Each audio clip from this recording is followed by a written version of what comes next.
Super Saiyan transformation became from one of the most legendary things that Dragon Ball had to offer to one of the most boring aspects of the show.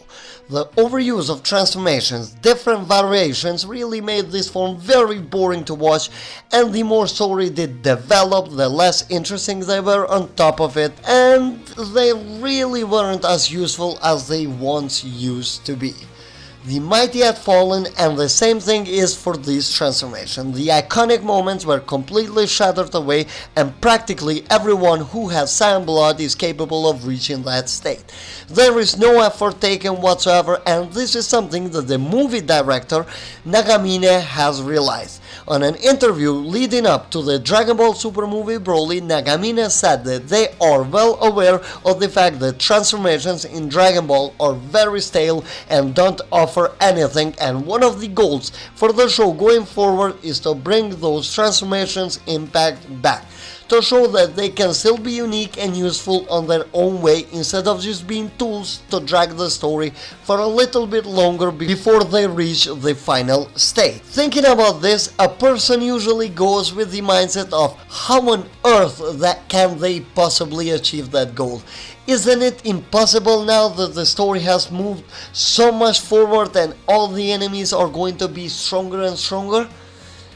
Well, fixing the impact of the transformation actually can be done without having to change the power scale of the characters. It's just the way how they are handled, and that has been wrong. At this point in Dragon Ball, you either remove them totally from the main characters by giving them easier opponents to face, and those transformations can actually have an impact.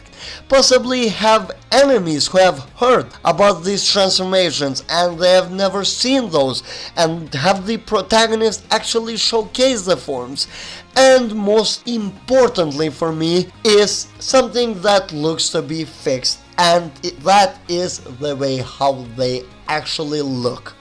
On modern Dragon Ball, Super Saiyan has been nothing but a very boring to look at form. Nothing significant in it, and I think we all agree that the older designs were much better and fitting with these forms, and the way how this form is showcased in terms of look is very important. It is what made Dragon Ball very unique back in the day, and it should still stand as that. The modern Yamamuro design simply didn't really fit that criteria, but what we have seen with these trailers, it is definitely looking much improvement, and more work has been put in on these forms instead of focusing on just the last 3 or 4. Everything is fresh, and it should have been this way ever since the modern Dragon Ball actually began. Nagamine's words about the transformations are really intriguing and make me more excited to see what this show has to offer in the future. They are really banking into Dragon Ball becoming a legendary series once again, but this time on the modern era. It has a lot of things to do, and Dragon Ball modern day can be actually fixed. They are taking everything slowly and carefully, and that is an important matter that Toei didn't really do before with Dragon Ball Super as an example. Now, they know what to do, and hopefully what they bring to us is fantastic and enjoyable. As far as the transformations, I do think that they actually need to fix those.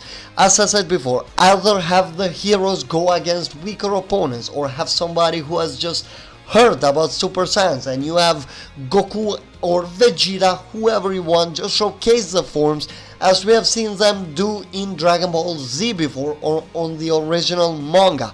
Those are impact frames that can actually play a role, because I don't think anybody is expecting them to change how these forms scale and how much a character gets powerful while using them. I do think that power and Super Saiyan forms are not really something that should be together anymore. They should be there for just excuses of the characters for using them, because the opponent is weak, and maybe just because it looks cool and they feel better using those forms as well. There are a lot of ways how they could handle this, but I really do hope that they don't go the same road that Dragon Ball Super went, because the overuse of these forms actually made them really boring. We had Goku go from SS1 to SS Blue, and he was using all of these forms, and it just isn't interesting. Goku, I don't think that I have ever seen Goku use more transformations than he did at the Tournament of Power, where he was constantly switching back and forth. Super Saiyan 1, Super Saiyan 2, Super Saiyan 3, Super Saiyan God, Super Saiyan Blue, and in the end we even got Ultra Instinct.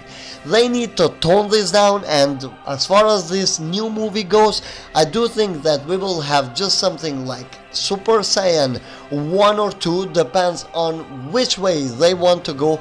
They will immediately jump to SS God or Super Saiyan God, Super Saiyan Blue, and then maybe Ultra Instinct, but Ultra Instinct deserves to have a discussion on its own, and we are going to do that later down the road, because there is a slight possibility that we might not see it at all.